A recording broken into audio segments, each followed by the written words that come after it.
cosas que Dios está haciendo con ellos. Hoy quiero que compartirles un mensaje, y para no desencajar con todo lo que estamos viviendo, hoy mi tema tiene que ver con Navidad. Dios cumple su palabra. ¿Cuántos saben que Dios es un cumplidor de promesas?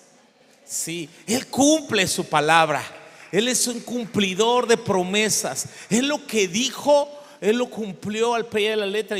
Hoy vamos a ver por las escrituras cómo Dios cumple su palabra. Dice 1 Corintios capítulo 1 versículo 20. 1 Corintios capítulo 1 verso 20 nos dice: porque todas las promesas de Dios son en Él sí y en Él amén, por medio de nosotros, para gloria de Dios. Todas las promesas de Dios son en Él sí y en Él amén, por medio de nosotros, para gloria de Dios. Por eso es muy importante que nosotros, al leer las escrituras, al oírlas, al meditarlas, abracemos sus promesas. Y escúchame bien, cuando Dios promete algo, Él lo cumple. Dile al que está a tu lado: cuando Dios te promete algo, Él lo cumplirá. Él lo va a cumplir. Ahora, lo va a cumplir en su tiempo, lo va a cumplir a su manera, lo va a cumplir en el tiempo que Él desea, pero Él lo va a hacer. Eso no tengas la menor duda. Y otra cosa también que tienes que tener bien cierto respecto a las promesas de Dios: Dios nunca llega tarde. ¿Sí? Dile al que está a tu lado: Dios nunca llega tarde. Nosotros decimos: ay Dios, pero ya apúrate, mira, ya se me está pasando el tren. No, a lo mejor Dios quería que se pasaran todos los trenes, ¿sí? Porque a lo mejor tenía para ti un barco, tenía un jet, o sabes, lo mejor es lo de Dios. Lo que Dios tiene para ti, lo que Dios tiene es mucho mejor, porque el plan de Dios se va a cumplir, y los planes de Dios trascienden nuestra vida, trascienden nuestro tiempo, trascienden nuestro espacio. Sí, hace un rato estábamos meditando precisamente acerca de cómo Dios trabaja, y tenemos que mirar a Dios y las cosas de Dios con un sentido de eternidad. Que mi vida en Cristo no termina cuando me cafetean. O sea, mi vida en Cristo no termina cuando ya me avientan a la tumba. Ahí no termina mi vida en Cristo. Es cuando apenas comienza, hermanos. Porque nosotros somos extranjeros, somos peregrinos sobre la tierra. Vamos de paso, vamos camino a la ciudad celestial, vamos camino a Sión, vamos camino a su presencia, vamos aquí de paso. Este mundo es temporal, este mundo es pasajero. Las cosas que vemos aquí son perecederas. Lo que realmente, o sea, todo lo que Pablo lo dijo en 1 Corintios también capítulo 4, que todo lo que se ve aquí es temporal. Todo es temporal. Todo un día caducará, todo un día lo que tú ves nuevecito hoy, lo que ves ahorita como última tecnología. A ver, hermanos allá, hermanos ochenteros, ¿cuántos tuvieron una grabadora de esas de cassettes allá en los 80s? Dios les bendiga a los hermanos ochenteros. Un aplauso, por favor, que todavía tienen fuerzas, como yo, ¿sabe? Y andábamos con nuestras grabadoras de esas así en la espalda, y creíamos que traíamos lo último. Hoy tú traes una grabadora y dices: oye, ¿esa cosa qué es? Mi camioneta todavía toca cintas de esas de cassettes, y toca por los dos lados, por cierto. Muchos de ustedes ni conocen esas cosas. Cuando quieran ver algo así de reliquia, vean mi camioneta, ¿sí? Y tiene caja de CDs. Hoy los carros CDs, muchos ya ni están conociendo los CDs, ¿sí? Entonces, ¿sabes? Pero lo que un día era lo último, con el tiempo caduca. Y sabes, por eso no te aferres a las cosas de este mundo. Dios, y el mensaje de Navidad tiene que ver con el cumplimiento de las promesas. Porque la Navidad no solamente es una historia conmovedora, sino la evidencia histórica profética de que Dios cumple exactamente sus promesas. El nacimiento de Cristo no fue improvisado. El nacimiento de Jesús no fue un parche en la historia. No fue porque a Dios de repente dijo: ¿y ahora qué hago? Porque ya los hombres se me apartaron y ya no sé ni con qué haré. Pues voy a mandar. No, Dios ya tenía un plan. El plan del nacimiento de Cristo había sido trazado desde la eternidad. ¿Sabes? Pablo dice en Efesios capítulo 1 que él en su propósito eterno ya había predestinado a Cristo Jesús para adoptarnos, para darnos vida y para darnos salvación. Entonces no fue solamente un momento así improvisado, sino que fue anunciado siglos antes, con detalles tan precisos que solo un Dios soberano podía orquestarlos. Por ejemplo, las profecías. Vamos a ver profecías mesiánicas y nos enseñan 3 verdades. Tú puedes tomar nota de esas 3 verdades. Número 1, que Dios gobierna la historia. Respecto a las profecías bíblicas, Dios gobierna la historia. El gobierno de este mundo no está en la política, no está en los reyes, en los monarcas o en los imperios. El gobierno y la historia de este mundo sí está en la mano de Dios. Dios sigue siendo rey. Él sigue siendo rey, al inmortal por los siglos. Él es el rey de reyes y señor de señores. Número 2, respecto a las profecías bíblicas, podemos ver que Dios es fiel a su palabra. Dios es fiel a su palabra. Él lo anunció y Él lo va a cumplir. Y tercero, vamos a ver que Jesús es el Mesías anunciado. El Señor Jesús es el Mesías prometido. Vamos a ver en Isaías capítulo 7 versículo 14. Veamos Isaías 7:14 nos dice: por tanto el Señor mismo os dará señal. Sí. He aquí una virgen concebirá y dará a luz un hijo y llamará su nombre Emmanuel. Y dicho sea de paso, esto es un cumplimiento previo a la primera profecía mesiánica anunciada desde Génesis 3:15. Usted recordará cuando el Señor confrontó al hombre, a la mujer y a la serpiente. Y a la serpiente el Señor le dijo que, dice: levantaré enemistad entre la simiente de la mujer y tu simiente. Esta te herirá en la cabeza y tú le herirás en el calcañar o en el talón. ¿Sabes? Desde el mismo huerto del Edén, Dios mismo anunció que un nacido de mujer, que alguien nacido de mujer vendría y aplastaría la cabeza de Satanás. Y Isaías lo está anunciando 750 años antes y está diciendo que sería una virgen que concebiría y daría a luz un hijo. Y vemos el cumplimiento de esa escritura en Mateo capítulo 1 versículos 22 y 23. Mateo 1, 22 y 23. Vaya, corra mucho con su Biblia hoy, para que le saque el mejor provecho.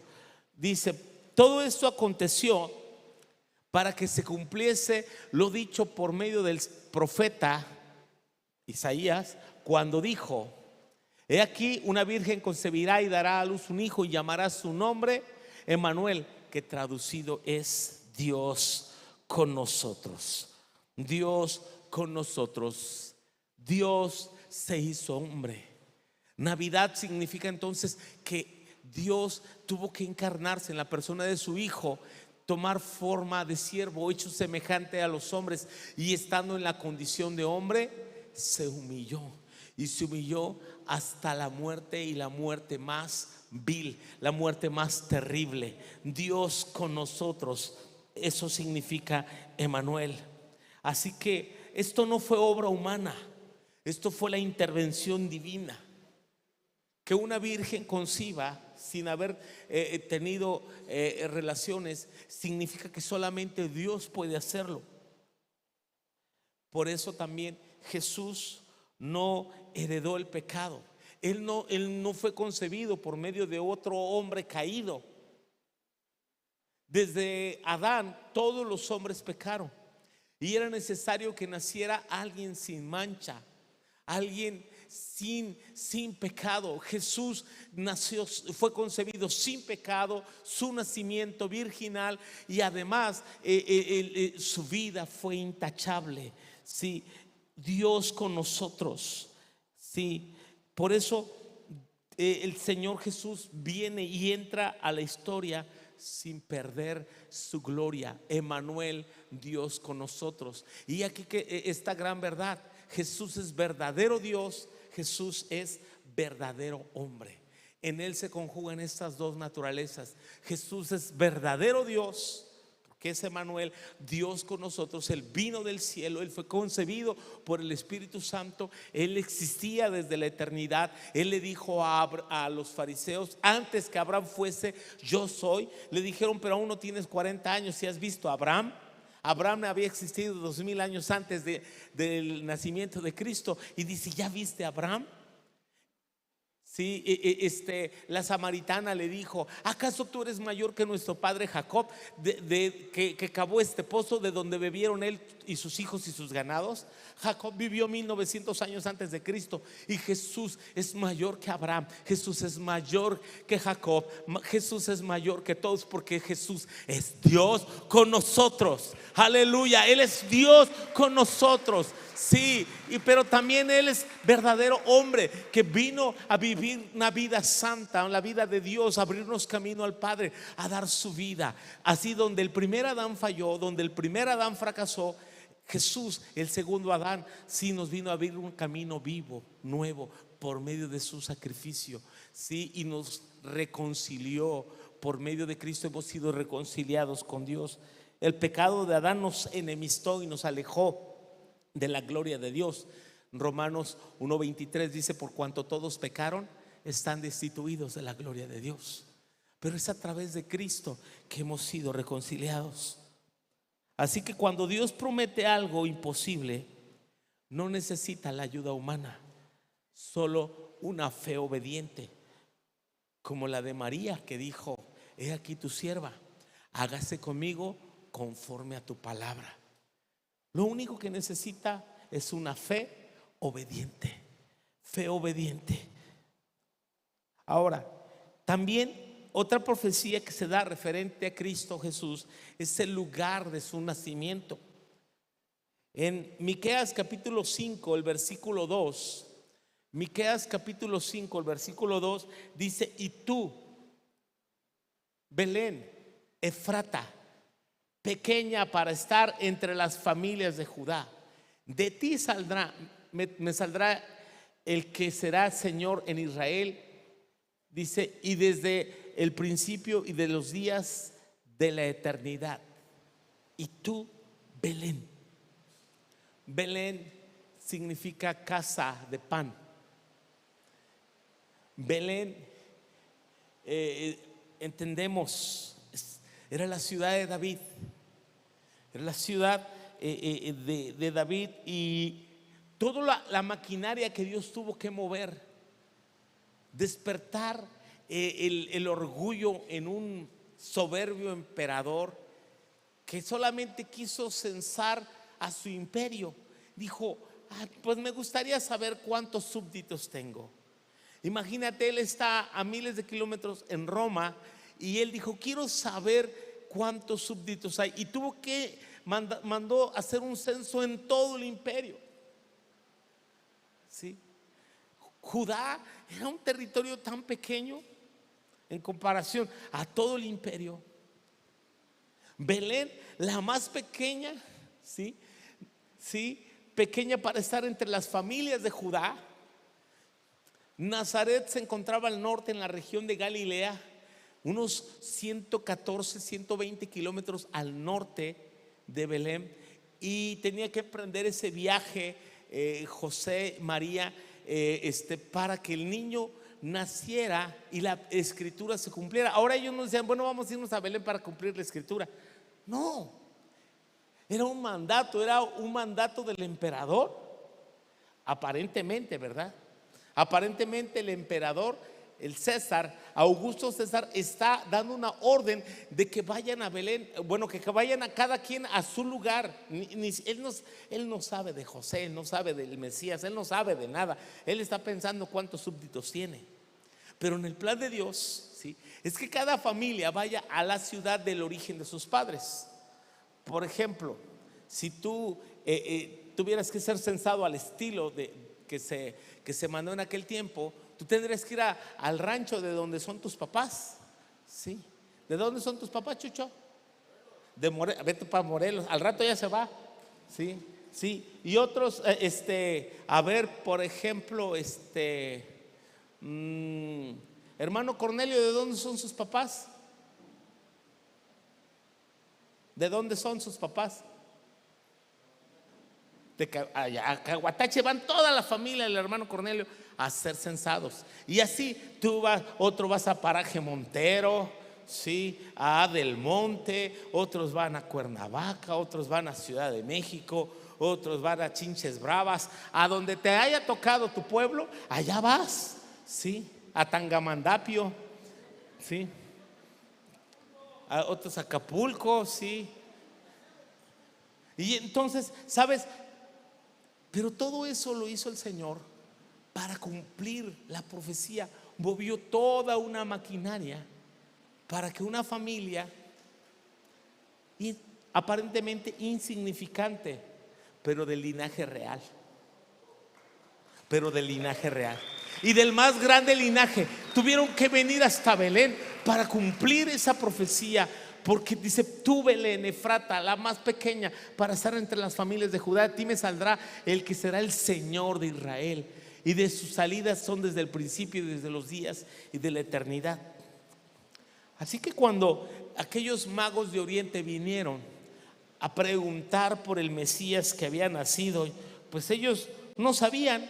Ellos nada más fueron al palacio de Herodes y encontraron allí, pues buscaban un palacio porque nació un rey. El cumplimiento está en Mateo capítulo 2, que nos dice claramente: cuando Jesús nació en Belén de Judea, en los días del rey Herodes, vinieron unos magos de Oriente, sí, a Jerusalén. Jesús nació en Belén. Ahora, ¿qué significa esto? Belén, como les dije, significa casa de pan, pero también era una ciudad pequeña e insignificante. Pero eso nos enseña que para Dios tú no pasas desapercibido. A veces nosotros pensamos: no me va a mirar, de mí no se va a acordar, va a pasar de largo. Quítate ese pensamiento, porque Dios te mira, te conoce. Él se sabe tu nombre, Él sabe todos tus detalles, Él conoce todos tus gustos. Él te diseñó, Él te puso nombre. Para Dios eres especial. Sí, tú, no se trata de que eres la más pequeña, a ti no te toman en cuenta. Este es un asunto de grandes y todo eso, no, nada más los mayores. No, Dios no más escucha a los pastores. No, Dios te escucha a ti. Dios te ama a ti. Tú eres su especial tesoro. Tú eres alguien especial para Él. Sí, eso significa el que Dios haya puesto sus ojos en Belén, porque Dios escoge lo humilde para manifestar su gloria. Dios escoge lo humilde para manifestar su gloria, ¿sí? Él pone tesoros en vasos de barro. El más grande trono de la historia, escúcheme bien, no es un trono de oro, ¿sí? El más grande trono de la historia fue una cruz de madera, ahí donde Jesús fue coronado como rey. El rey. Pilato dijo: pongan el rey de los judíos. Y dijo: no le pongas así, ponle, él dijo ser. No, dijo: lo que escrito está. Porque fue la mano de Dios también dirigiendo aún en esos momentos. Él es el rey, Él es el Señor, Él es. Y mira, contrario a lo que nosotros podríamos imaginar. Sí, se escogió a Judá, escogió a Israel. No era el pueblo más grande, ni más fuerte, ni más numeroso. Por eso, hermanos, por eso nos escogió a nosotros. Por eso puso sus ojos en Tlapa. Sí, por eso dijo la montaña, sí, ahí donde nadie quiere ir. Muchos de ustedes saben de la montaña, al lugar de castigo. No decían allá en Acapulco, vete allá a la montaña, allá donde nadie, donde los mandan a comenzar. Pero sabes, gloria a Dios, porque Tlapa te atlapa. Sí, y a mí cuántas veces no me dijeron, ¿y ustedes qué le vieron acá a la montaña? ¿Qué le vieron a Tlapa? No, pues nosotros no, fue Dios quien miró. Y sabes, pero estamos felices de estar acá, agradecidos, porque Él puso sus ojos en este lugar. Si puso sus ojos en nosotros, hermano. Tú me hubieras conocido de chiquillo, tú no dabas un peso por mí. Ese vago, ese grosero, ese chamaco mal hablado y sin propósito, tú no lo hubieras invitado a trabajar en el ministerio. Tú no, o sea, pero fue Dios quien pone sus ojos de misericordia.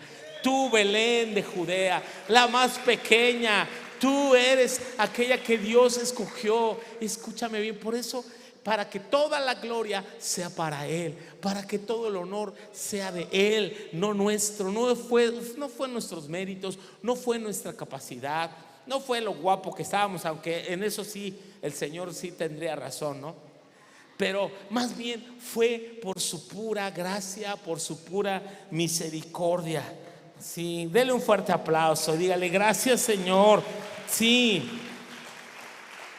porque el Salvador nace donde menos lo esperaba. Él desarrolla su ministerio, que hasta cuando le preguntan, ¿de Nazaret?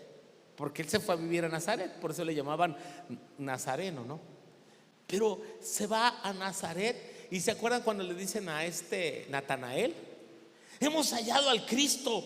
¿De dónde? No, pues de Nazaret. ¿De Nazaret? ¿De Nazaret puede salir algo bueno? Es casi de Tepito. ¿Cómo? O sea, no es de las lomas de Chapultepec, no. De Tepito, es la montaña. Para la gloria de Dios, ¿verdad? A mucha honra, sí, Señor. Para la gloria de Dios, porque Él es así. Él es bueno, Él es fiel, Él es grande, y toda la gloria es para Él. Por eso ahí los magos le andan buscando en la zona de los ricos. No, Él está en un humilde establo. Él está en un humilde pesebre donde comían los animales. Ahí está la cuna más fina. Ahí se encuentra. ¿Alguna vez alguien leyó ese cuento que se llama Los tres arbolitos? ¿Lo has oído? Y está incluso narrado a manera de reflexión, que cada uno de esos arbolitos en aquel monte quería ser alguien muy grande en el futuro. ¿Sí? ¿Recuerdas? ¿Recuerdas que a uno lo convirtieron en una lancha, en un barco? Y andaba por ahí, y él quería ser el árbol más grande del mundo, y lo ponen y lo avientan a un pequeño lago, y andaba ese barco ahí. Y un día la persona más importante que ha pisado esta tierra se subió a esa barca, y en esa barca hizo maravillas. Sacó por lo menos 2 veces una pesca abundante, y reprendió al mar, ¿verdad? Y reprendió las olas. Y aquel pequeño barco no sabía que ese día cumpliría su sueño de ser un árbol grande que tocara el cielo. Otro arbolito lo convirtieron en un pesebre para que comieran los animales, y ahí estaba tristeando ahí en un corral de animales. Pero un día en ese lugar, ¿verdad?, se convirtió en aquella pequeña cuna que albergó el más grande tesoro, ¿verdad?, que vino a este mundo. Imagínate ese arbolito. Y luego otro, sí, lo cortaron y estuvo abandonado por mucho tiempo. Pero un día con ese árbol, sí, al cortarlo, al cortarlo, hicieron una cruz. Y esa cruz, ¿verdad?, fue levantada en un monte, tocando al cielo y sosteniendo sobre sus brazos al Hijo de Dios, que traería salvación a este mundo. Si te imaginas qué maravilloso es nuestro Dios, qué grande es el Señor, que tiene planes con aquello que tú considerabas perdido, que tú considerabas insignificante. Eso es Belén. ¿Y qué hablar del linaje real?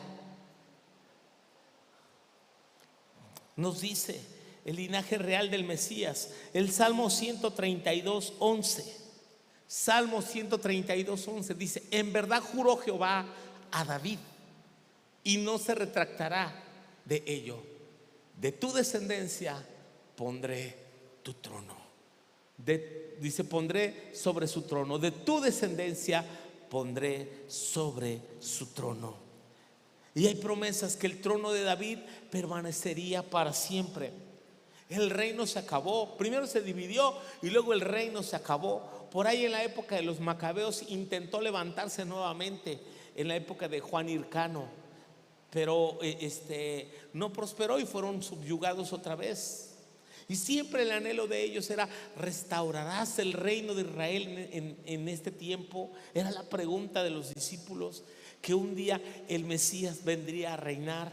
Por eso cuando entró a Jerusalén montado en un burro, la gente le quería coronar como rey, pero él no quiso, porque él dijo: mi reino, y le dijo a Pilato: mi reino no es rey, no es de este mundo. ¿Eres tú el rey? ¿Eres rey? Dijo: mi reino no es reino de este mundo. Si mi reino fuera de este mundo, mi ejército pelearía por mí. El otro día miraba yo un video, alguien lo recreó con inteligencia artificial, cómo los ángeles estaban nada más a punto y sus corazones enardecidos por querer bajar, y en un instante, ¿te imaginas si bajaran 12 legiones de ángeles, como dijo el Señor? Cuando escúcheme muy bien, sí, una legión estaba compuesta como por unos 6,500 soldados. Una legión. Si un ángel, o sea, si 12 legiones de ángeles hubieran venido, cuando Jesús le dijo a Pedro: hey, guarda tu espada, tú no sabes, Pedro, que si yo hago una oración ahorita, en este momento, mi Padre mandaría 12 legiones de ángeles y pelearían por mí.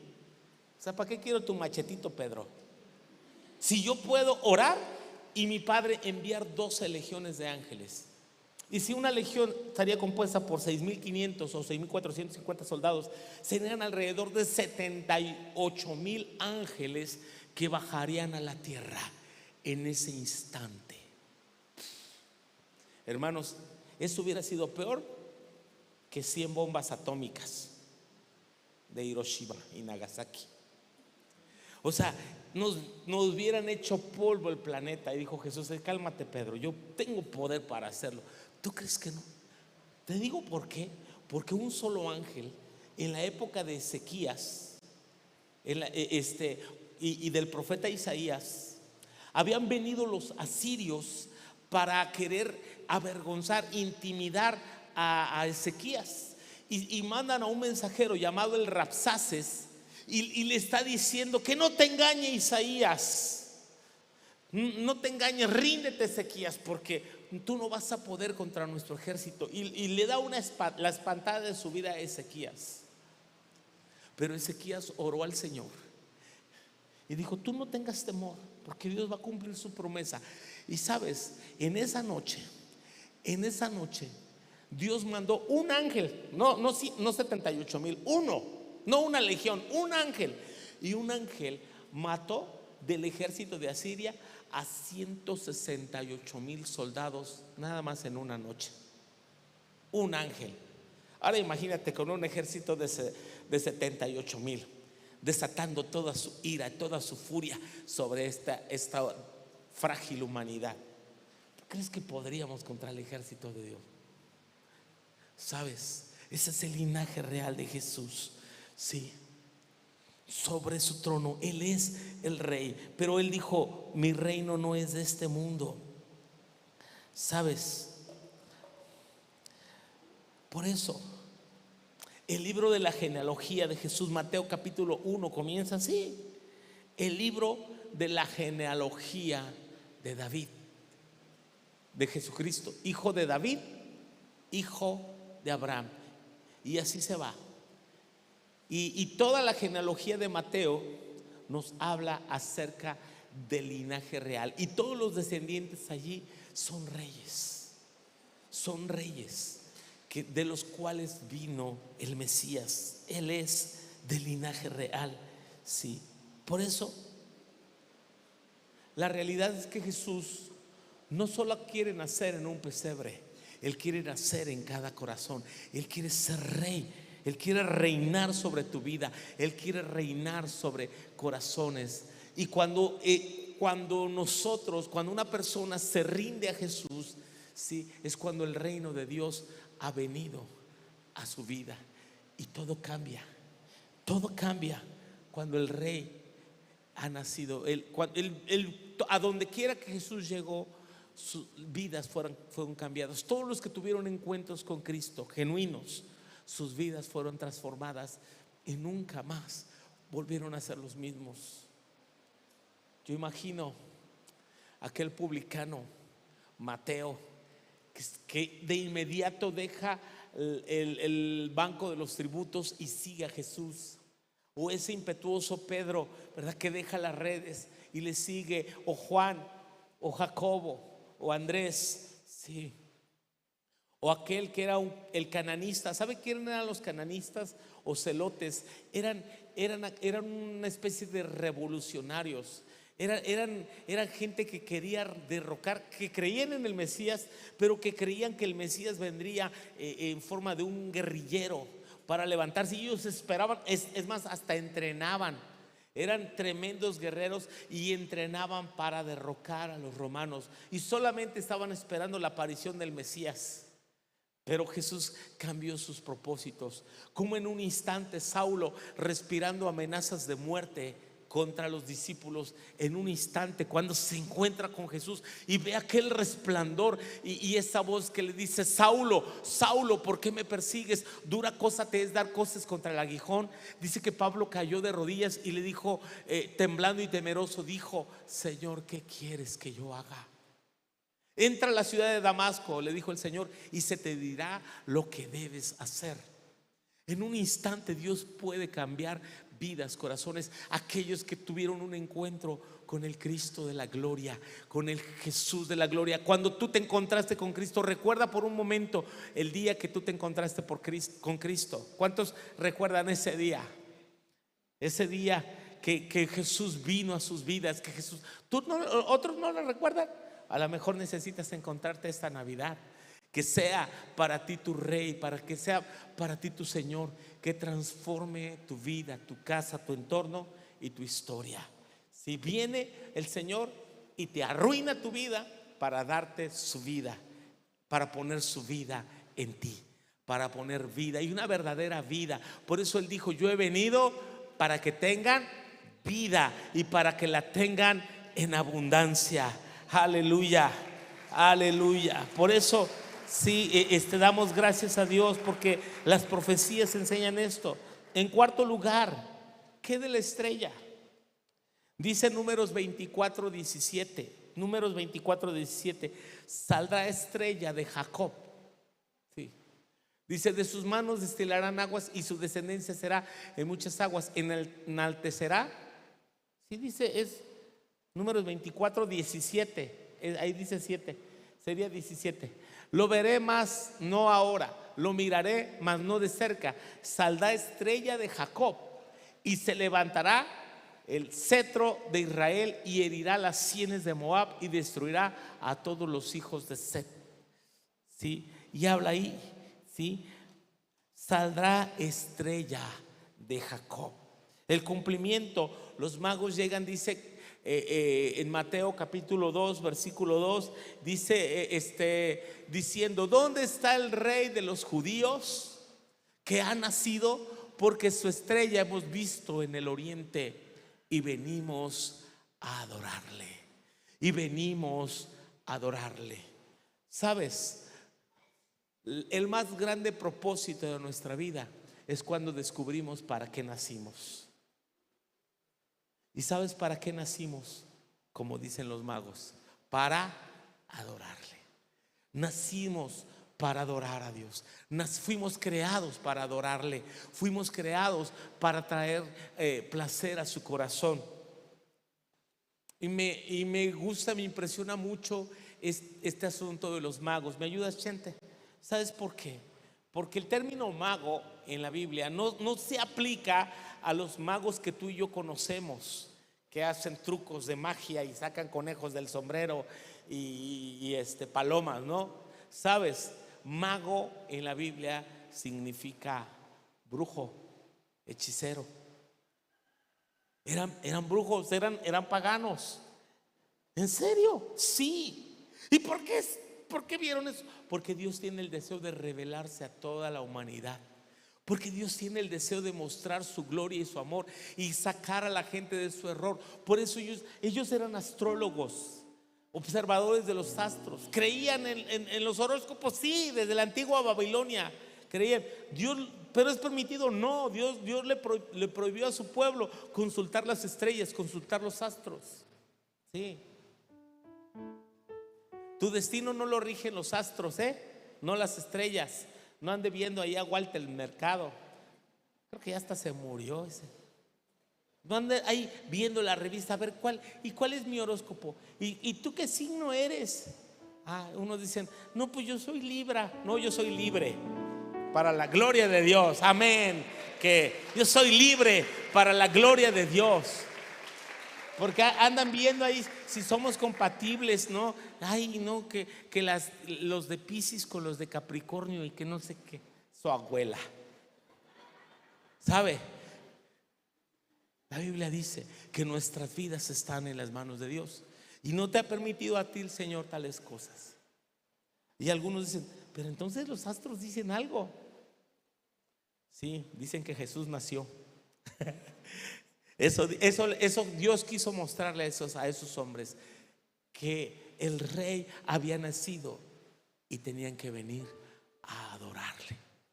Es el plan profético salvador de Dios para las naciones, para que vinieran a adorarle, para que vinieran a celebrarle, para que vinieran a reconocerle, para que vinieran a darle todo el honor.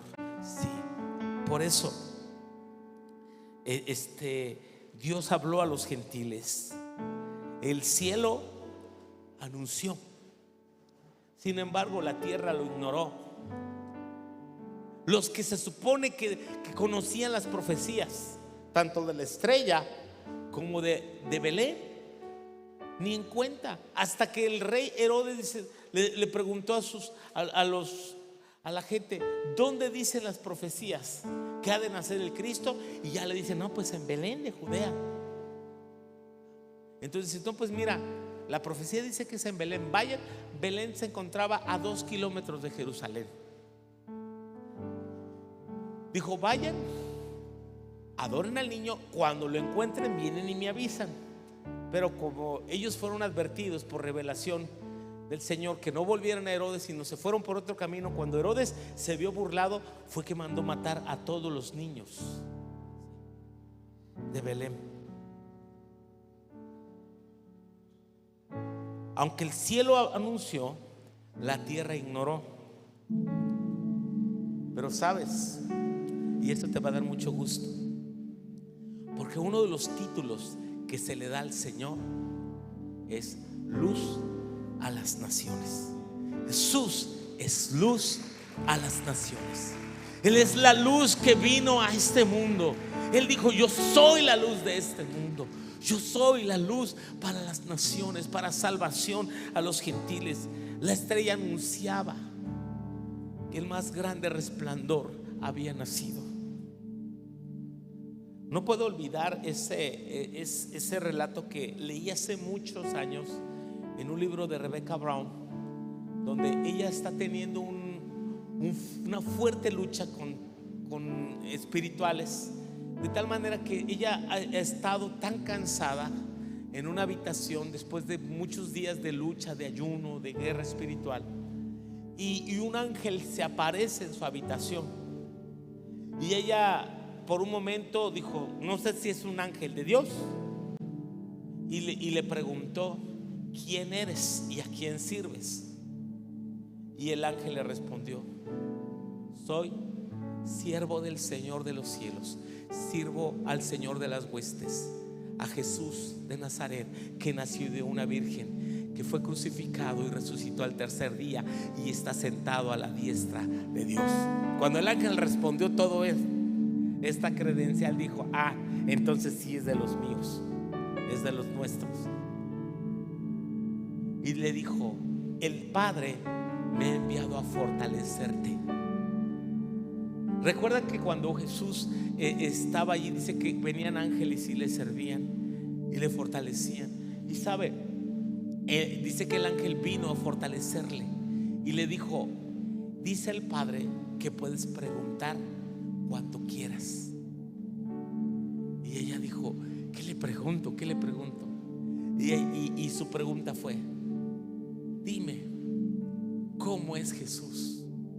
O sea, en el cielo, ¿cómo es Jesús? Y el ángel sonrió al contestar eso y dijo: Jesús es la persona más maravillosa que existe en todo el universo. Una sonrisa suya, dijo, una sonrisa de Jesús es suficiente para iluminar el universo entero. Aleluya. Imagínate, una sonrisa de Jesús es un destello, un resplandor tan impresionante que ilumina en el universo. ¿Por qué crees que dice la escritura en Apocalipsis 22 que allá, la Nueva Jerusalén, no hay necesidad de sol ni de luna? Ahí nunca es de noche, pero no hay necesidad de sol ni de luna para que la iluminen, porque Cristo Jesús es su lumbrera. Cristo Jesús, el Señor, es quien ilumina la ciudad. Él es la luz, Él es la luz, Él ilumina todo. Por eso su estrella hemos visto en el oriente y venimos a adorarle. Así que cuando Dios desciende una luz, dice, enciende una luz a los que buscan, a los que creen, a los que esperan. Será una luz que guía su vida, su corazón. Y por último, hermanos, también fue anunciado su dolor y la oposición. En Jeremías 31:15 leemos esta profecía que dice: voz fue oída en Ramá, llanto y gran lamentación. Dice: Raquel que lamenta por sus hijos y no quiso ser consolada acerca de los hijos porque perecieron. Y aún la matanza de los niños fue anunciada. Lo que podemos ver en Mateo 2:16 al 18. Herodes entonces, cuando se vio burlado por los magos, se enojó mucho y mandó matar a todos los niños menores de 2 años que se hallaban en Belén y en todos los alrededores, conforme al tiempo que había inquirido de los magos. Sí. Pero escúchame, el nacimiento de Cristo provocó reacción al enemigo. Satanás siempre ha intentado destruir el propósito de Dios y piensa que infligiendo dolor puede frustrar el plan divino. Pero aún en medio del dolor, Dios siguió adelante. No hay gloria sin dolor, sin oposición. Pero escúchame, oposición no significa derrota, sino confirmación del propósito. Oposición no significa derrota, sino la confirmación del propósito. O sea que cuando más grande es la lucha, más grande es la bendición. Cuando más grande es la prueba, más grande será la gloria que veremos. Sí, por eso no se desanime en medio de la prueba, en medio de la oposición, porque dice: no, el diablo está enojado porque algo grande viene. Algo grande viene, iglesia. Algo glorioso viene para este 2026. Prepárate, prepárate, cosas gloriosas vienen en medio de toda oposición, en medio de toda prueba. Entonces, concluyendo, el pesebre no fue una casualidad, así como la cruz tampoco fue un accidente, y la resurrección tampoco será una sorpresa. Todo fue anunciado, todo fue profetizado y todo fue cumplido. Y si Dios cumplió en Cristo su palabra, también la cumplirá en ti, en ti, en ti. Dile al que está a tu lado, también la cumplirá en ti. Dios cumplirá su promesa, Dios cumplirá su propósito. Vamos, ponte de pie, cierra tus ojos. Vamos a adorar un momento al Señor.